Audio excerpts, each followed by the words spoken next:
For years, Europe has built its economy on factories, exports, and cheap energy. But that model is under a lot of pressure right now. Yeah, because oil routes can be blocked, chips can become geopolitical weapons, and as we've seen from Trump lately, tariffs can strike entire industries overnight. And in Germany, we're seeing that high energy costs are already shaking confidence in manufacturing. I'm Daniel. And I'm Clifford. And that's going to be our topic this week. Should Europe stop trying to defend these old models and make a much more bigger, riskier bet on software and AI? Yeah, that's right. And I've been looking into this week. How was that? Did you come away depressed and worried about your future, or optimistic about the golden future ahead of us? Well, kind of both. So first of all, I worked on an explainer video which looked into what's Germany's next big industry, because we're seeing that the traditional big industries of Germany, the likes of cars, machine building and chemicals, are on the decline. So of course, Germany, but also Europe more generally, they're looking for a new way forward, and what could that be? And I spoke to a guest who we'll get to in a moment who says that one of the answers to this is software and AI, and that could be one of the areas to pivot towards. And the difficulty is with that, though, we don't have that many startups in Europe compared to the likes of Silicon Valley. Right. Over the past 5 years, we invested venture capital investors put in about 250 billion euros into startups and companies of all kinds, whereas the US put in 1.3 trillion. So when you put the two together, Europe is still quite far behind when it comes to that kind of investment to get these new companies off the ground. So we have an abundance of caution here in Europe, and you can see the US characteristics and the European characteristics. Yeah, that's right. And so we can see the difficulty if you look at Oracle this week, for example. Massive software company, and they've basically said 21,000 jobs in the past year have gone. Part of it is normal attrition, but they've also said that part of it is AI layoffs as well, that they've managed to replace certain tasks with AI. And they warned in their release that more could be coming as well, more job cuts because of these AI efficiencies. And so that throws the question into the room of is this a sustainable future for Europe as well? Because we need employment. You can't be the raison d'etre of European economies to just make efficiencies and just focus on profit, because then what are all of the people who live here going to do? Right. So that's still the unanswered question. So tell me, you've been speaking to people about this week. Yeah, so I spoke to one of the board members of SAP. Now, SAP is a competitor of Oracle, and it is a massive business software company. So a lot of the type of software that you use for accounting or expenses or this kind of thing, they produce that in Germany, and it goes all around the world. And of course, Thomas Saueressig, the executive board member who I spoke to, he believes that software is the future for Europe. He would say that because that's what his company does. But he still had a lot of interesting things to say about where the investment needs to go, what Europe needs to do, and where it will be if it doesn't make those investments. So he joined me in the DIPS executive lounge, which you'll see in a moment, and it was a fascinating conversation. For decades, a lot of companies were built for efficiency and lowering their cost, improving their supply chains to be as fast and as interconnected as possible. Globalization. Is that model breaking right now? I think it's fair to say, with all the developments which we've seen, and that's touching everything from geopolitical tensions, macroeconomic challenges, but also, as you pointed out, technology revolutions, all of that at once, which for sure means that the business models of countries and of companies need to evolve. And certainly some of the world orders which we were grown up actually is certainly changing as we speak. And in some of the conversations, I say, the last couple of years we always said it's uncertainty. Actually, it's super certain that we are living in a different world. And I think everybody is knowing that. And that's the reason why companies are currently reconfiguring their business model and what that means for the future. And I think that's a good thing, because we need to evolve, but also for sure it puts a lot of pressure on companies to stay competitive, especially in the environment we are living in. Because it means that every business decision that you make has a geopolitical risk premium attached. And again, if you purely think about the opportunities with AI, and I'm a deep believer that AI brings a lot of additional positive developments for entire humanity, but this puts pressure on the one hand side, competitiveness of companies, and then how you deal with AI. For sure, we have a geopolitical aspect with AI, and we've seen that in the last couple of weeks as well. So actually, technology has become geopolitical as well. So it's becoming more complex in this world, and for sure, business leaders need to navigate, and also, quite frankly, need to be good with taking decisions in uncertain environments, because we charter new pathways. Again, I believe this is always an opportunity if you are in the forefront of innovation, if you embrace innovation, if you embrace the future and not fight it. And I think then you also will succeed out of such a situation. So why is Europe so far behind? Why is there one SAP and not 10 SAPs in Europe?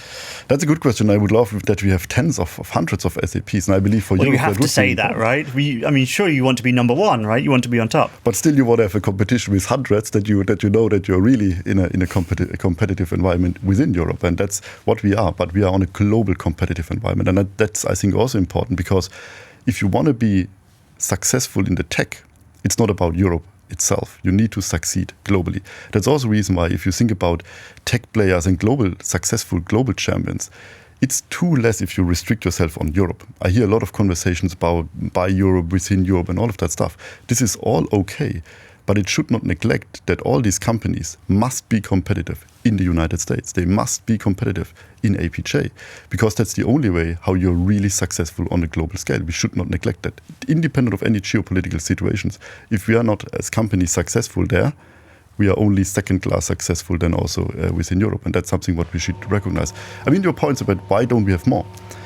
I think on the one hand side, for sure, in Europe and Germany, we have very successful traditional industries which actually have grown and succeeded big time. But now, for sure, new technology also require new risk-taking in that sense, and how to evolve leveraging that one. So they need to understand that AI is not once we done this technology, that's what it is. It's evolving as we speak. Every minute, every hour, every week, there's a development with AI. But that's a philosophy which fundamentally bumps up against what Europe is doing in general. I mean, we talked about this in January when we met in Davos. Yeah. You said that Europe often has the right intent when it comes to regulation, but whether it goes too far, whether it actually ends up stifling innovation is another matter. So has Europe moved any closer to becoming serious when accepting the type of risks that it needs to do if it's going to innovate in these spaces? I think what we've seen certainly the last couple of months is amazing startups in the ecosystem, especially in the defense tech area. So I believe there's a lot of positive momentum which we see.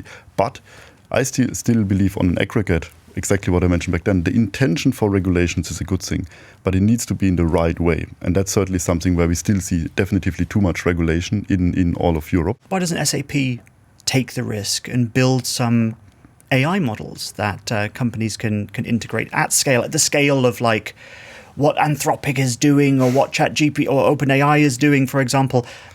You could be the risk innovators and take on this. I mean, you're in a perfect position to do it. You would have the funding. You're a well-respected tech company. So do that. Do put your money where your mouth is. Absolutely. And that's what we do. With our autonomous enterprise vision, we exactly do that. We see how we leverage AI to really rethink what enterprise software is for the future.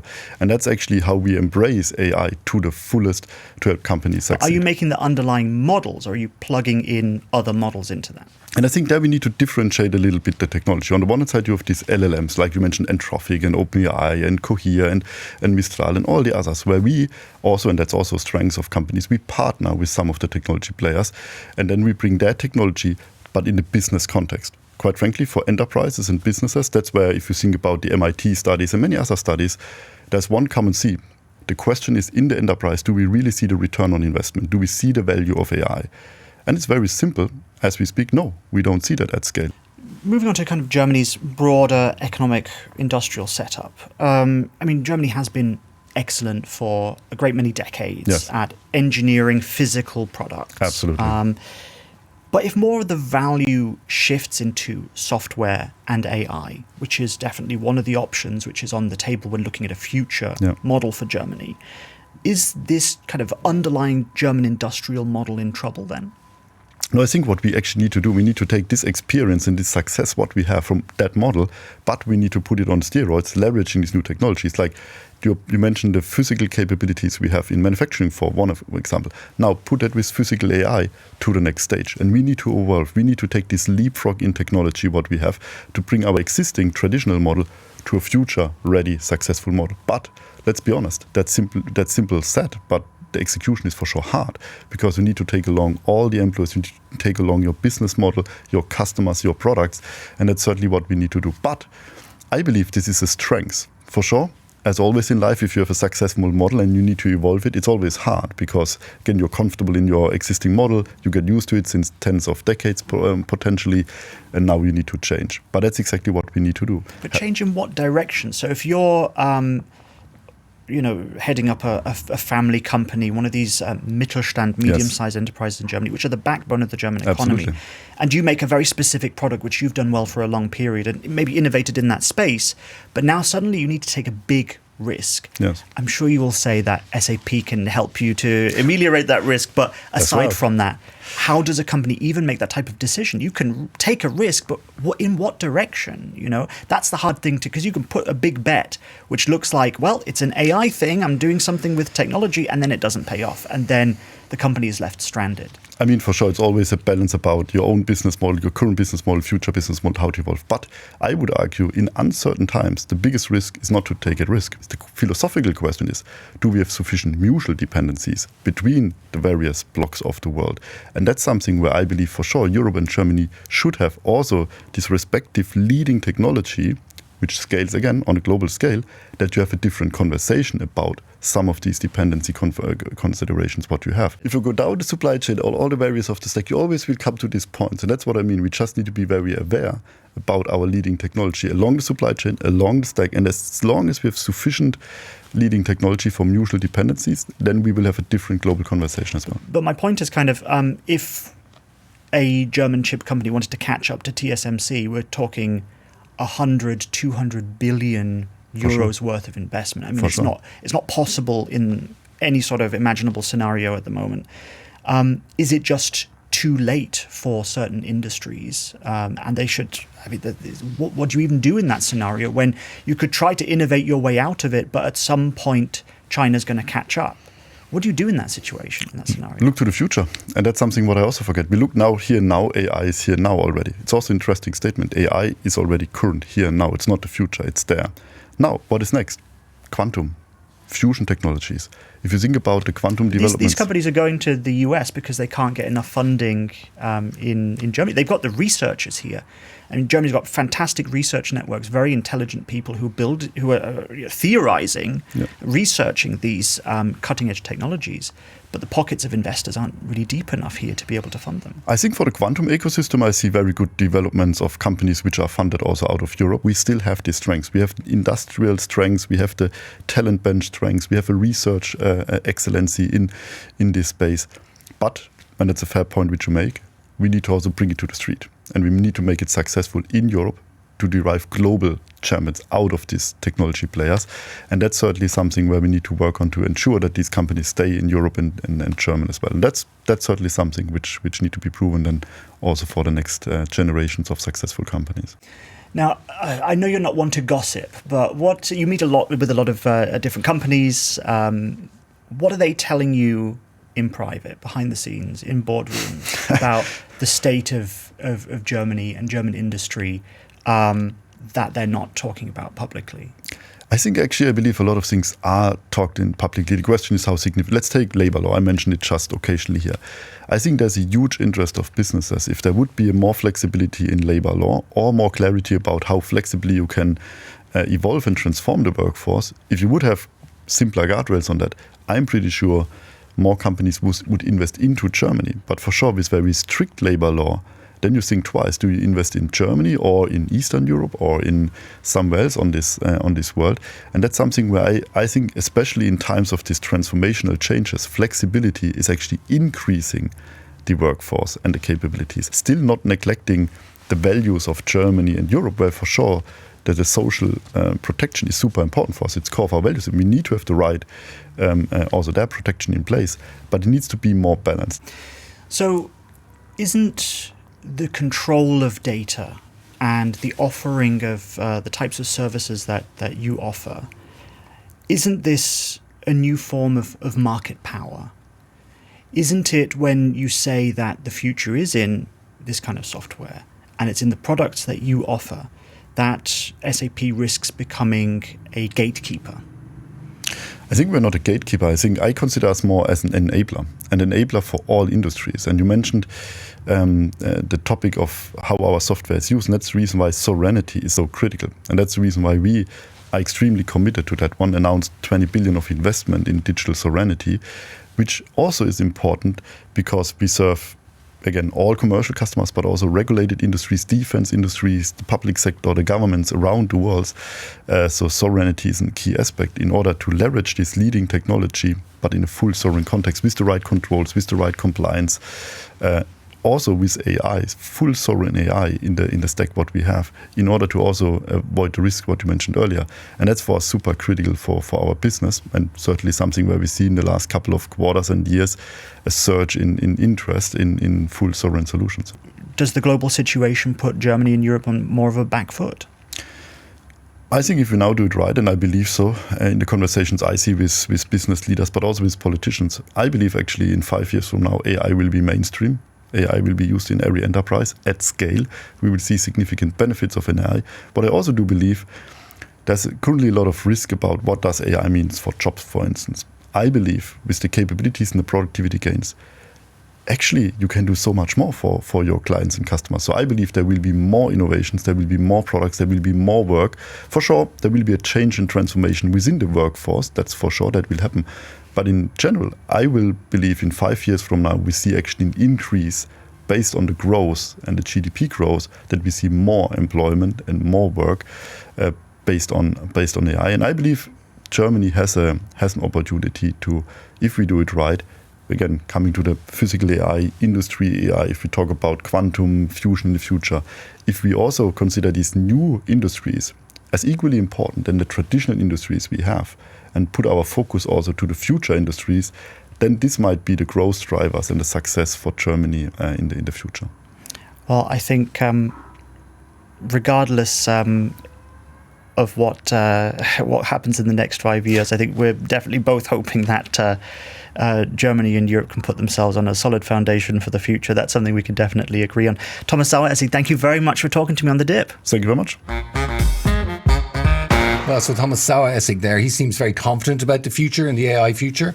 And, SAP, just to remind people, that SAP is a real market leader in European terms. It's always held up as the poster child for European success. So he seems optimistic. What do you make of that? Well, of course he is. I mean, it's his industry. You'd be very surprised if he weren't optimistic about it. But he does have a point in that Europe does need to innovate. You could see that Europe is being risk averse. It is being kind of conservative. But even SAP is being risk averse as well. And this is something that he disagreed with. But his company is not making a large language model to power the next series of chatbots. But that is a massive area of risk for all of the companies that he works with. Now, you can imagine a massive healthcare system wants to implement AI, and then suddenly this AI model gets withdrawn by the United States. As we saw with Anthropic's model recently, they say it's a security risk. They withdrew it and said no one can use it anymore.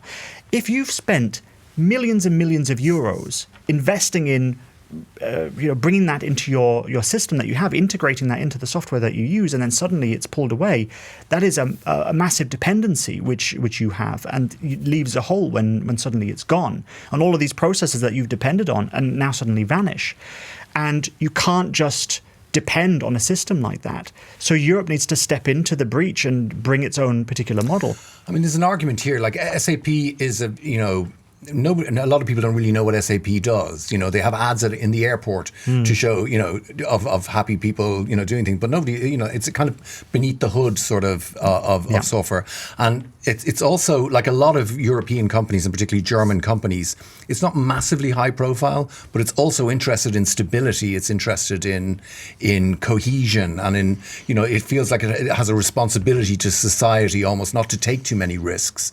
How do you think that model can be sustained? Well, I mean, it's hard to say, because the fact is, one of the things that he said in the interview was that we've not seen companies realize the full potential in AI so far. We cannot be sure what the full potential of AI is, how much efficiency savings can be made, and where false efficiencies are made. We've seen some companies hiring back programmers because the AI is not doing a fantastic job of replacing some of those workers.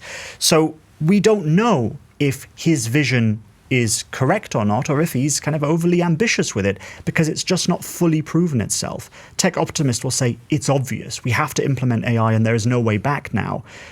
And there is a kind of a point as well where he predicted what will things be like in 5 years' time. And the risk is, if you wait 5 years, you wait to see if AI has proven itself, it will already be too late. But the risk is then you move from one dependency on a Silicon Valley company, on a particular AI model, to a different type of dependency, such as depending on SAP to provide your business services and integration and all this kind of stuff. Because the fact is, as I mentioned, there is only one SAP in Europe at that scale. There aren't 10 SAPs. No. And so you might be jumping from one dependency to another type of dependency. Yes, wouldn't it be great if there was that kind of competition that he mentioned, but there isn't. And so that is another risk factor that has to be taken into account. But one of the things that stood out to me, especially talking about that economic factor, is he said the workforce or labor laws will have to become more flexible. And you know what that means, what the labor force will be thinking when they hear that. That will mean an erosion of workers' rights. Yeah. That's what their interpretation of it would be. And so that comes to the big question. If we want to innovate in this particular direction, who is going to carry the cost of that? Is it going to be workers? Are we going to see more oracles firing more people? Is it going to be the companies? Is it going to be the welfare state? Who is going to carry the cost of these bets? And these multi-million euro bets are bets on an uncertain future. Hey, this has just been a sneak preview of The Dip. Yeah, but you can find full episodes wherever you get your podcasts.